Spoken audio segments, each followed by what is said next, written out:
So how about this flag? Who recognizes this flag? This is General Washington's flag, the Commander-in-Chief's. 13 stars to the 13 original colonies. He's given that position in the summer of 1775. The Army's birthday, June 14, 1775.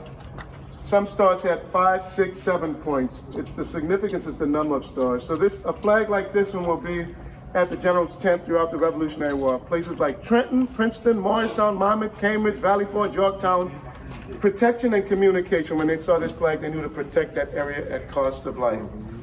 Many have gathered here. Queen Elizabeth, the late Queen Elizabeth II. The list is long, but we do this ceremony to honor General Washington and recognize our veterans also. Just a little bit about the area. This is the new tomb. As you look in the tomb, you'll see General Washington's on the right, Lady Washington's on the left. Behind the steel door are 25 additional family members interred. Nieces, nephews, stepchildren, but no direct descendants. They had no children in common, and 3 on the outside. These obelisks are memorials to the last owners of Mount Vernon. No one's actually buried there. That's the nephew named John Augustine Washington, who was a Supreme Court, Bushrod Washington, the Supreme Court Justice. His nephew, John Augustine Washington II, and then John Augustine Washington III, the last owner of Mount Vernon. The English yew tree behind you, and I'll get on with the ceremony, but there's so many special things in this area.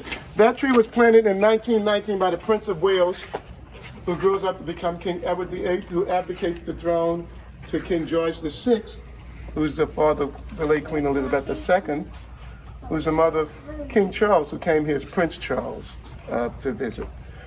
So as we do the ceremony, lots to be said, but there's a special letter, and at the end of this letter, there's a prayer that George Washington sent to the young governors. The colonies are fighting amongst themselves. We had 13 different colonies, but we really weren't still united. We had separate monies.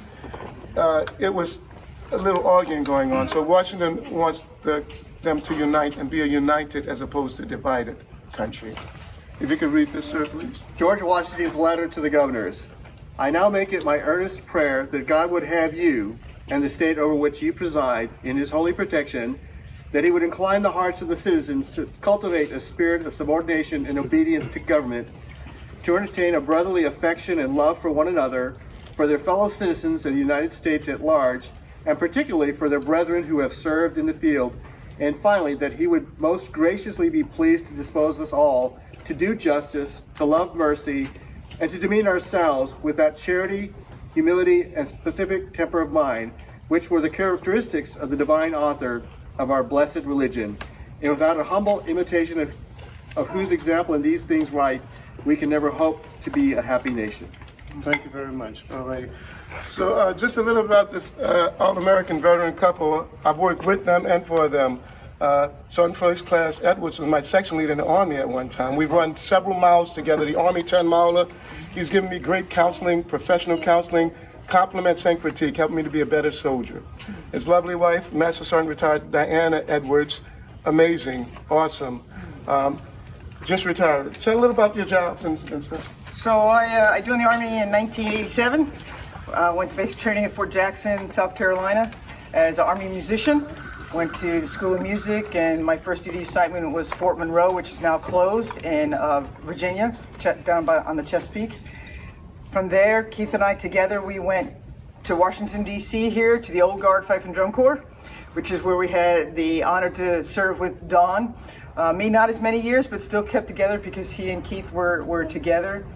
After that, I got out for a little while, had 4 children, different type of service.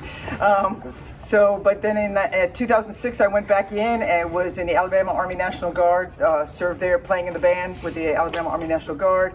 Eventually went full-time with the National Guard, was a recruiter and career counselor till 2015, where God called us then to serve as missionaries in Germany. So I wanted to stay in, but there's no National Guard because that's a state entity. So I switched over and joined the third component of our great Army, the Army Reserves. So then I went over there to Germany, served as an administrative specialist, a 42 Alpha, then reclassed as a 38 Bravo Civil Affairs.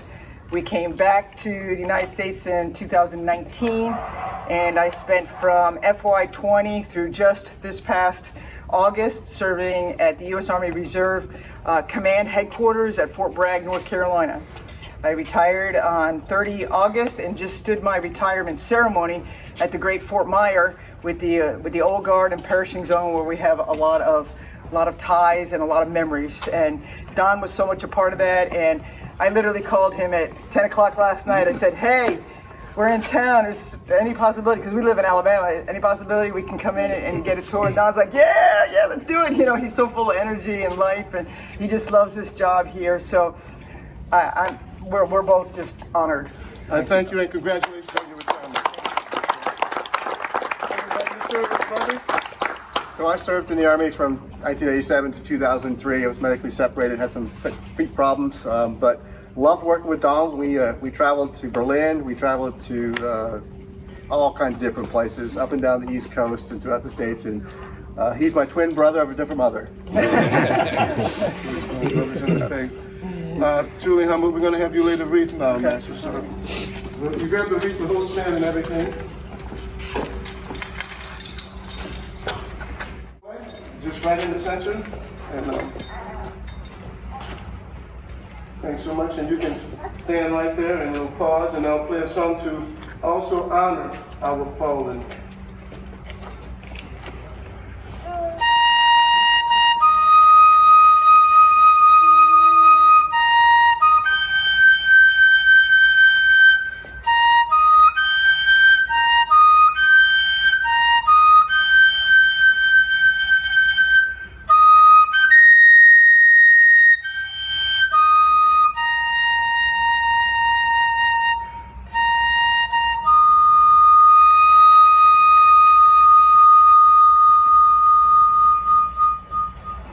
Silence.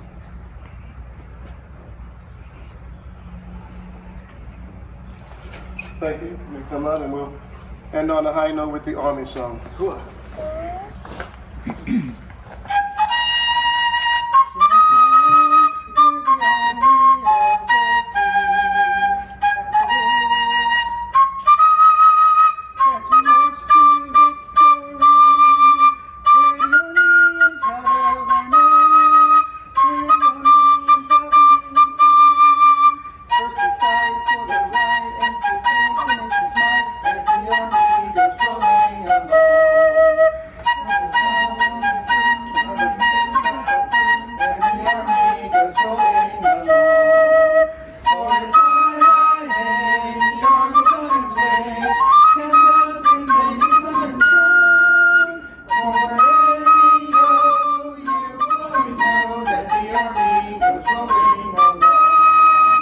Ladies and gentlemen, this concludes the ceremony. Thank you very much.